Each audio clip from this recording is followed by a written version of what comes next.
Public বলতে আছে যে বাপ নিয়ে তুই ব্যবসা করে খাইছ। আমি চাই না যে আমার এই জীবনটা থাকতে তুই আমার বৌমাকে নিয়ে যে কোনো ব্যবসা কর বা কোনো কিছু কর, সেই জিনিসটা কিন্তু আমি চাই না। ঠিক আছে?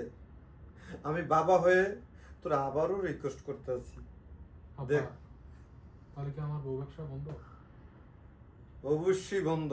তোর বাপ নিয়ে তুই ব্যবসা করে যে মানুষের বলতেছে, এগুলা কি তুই দেখতেছ না? বাবা, টাকা পয়সা তো অভাব। আবারও সে একটা কথাই বলতেছে, টাকা।